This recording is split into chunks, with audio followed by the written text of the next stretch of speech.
ഈശോയിൽ ഏറ്റവും സ്നേഹം നിറഞ്ഞവരെ, ഈശോ മിശിഹായിക്ക് സ്തുതിയായിരിക്കട്ടെ. എന്താണ് നമുക്ക് സന്തോഷിക്കുവാൻ, നിത്യമായ ജീവിതം ലഭിക്കുവാനുള്ള കാരണം?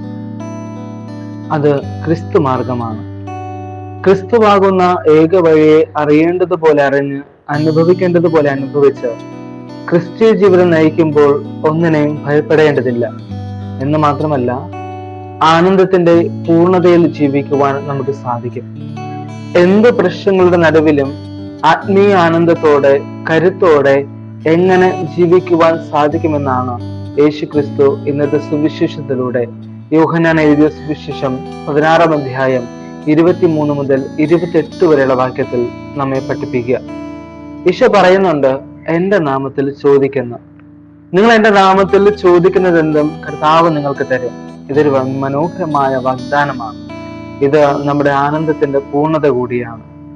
കഴിഞ്ഞ ദിവസം 10ാം ക്ലാസ് വിജയത്തിന് തന്റെ സന്തോഷം പങ്കുവച്ചുകൊണ്ട് ഒരു പെൺകുട്ടി ഫേസ്ബുക്കിൽ ഇപ്രകാരം കുറിച്ചു: എനിക്ക് 10ാം ക്ലാസ് പരീക്ഷയിൽ 5A+, 5Aയും കിട്ടി. അത് കർത്താവിന്റെ കഴിവല്ല, ഇതെന്റെ കഴിവാണ്. ഞാനൊന്ന് മറിച്ച് ചിന്തിച്ചപ്പോൾ നമുക്ക് ചിന്തിക്കുവാനും മനസ്സിലാക്കുവാനും സാധിച്ചത്, ചിലപ്പോൾ കർത്താവിന്റെ കൂടെ അല്ലെങ്കിൽ കർത്താവിന്റെ സാന്നിധ്യം ഉണ്ടായിരുന്നെങ്കിൽ ചിലപ്പോൾ ആ കുട്ടിക്ക് മുഴുവൻ A+ കിട്ടിയേനെ.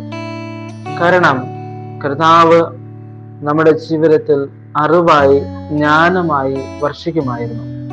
അതുകൊണ്ട് നമ്മുടെ ജീവിതത്തിൽ കർത്താവിനോട് ചോദിക്കുവാനും, കർത്താവ് നമ്മൾ ചോദിക്കുന്നതനുസരിച്ച് കർത്താവിന് അനുഗ്രഹം പകർന്നു തരുന്ന വ്യക്തിയാണ്. നമുക്ക് പ്രാർത്ഥിക്കാൻ ഇപ്രകാരം: ഈശോയെ, എൻ്റെ ആവശ്യങ്ങൾ അങ്ങ് തരണമേ എന്ന് ചോദിക്കാം. നമ്മുടെ ജീവിതത്തിൽ പൂർണ്ണമായി സമർപ്പിച്ചുകൊണ്ട് പ്രാർത്ഥിക്കാം. ഈ ദിവസത്തെ എല്ലാവിധ ആശംസകളും പ്രാർത്ഥനകളും നേരുന്നു.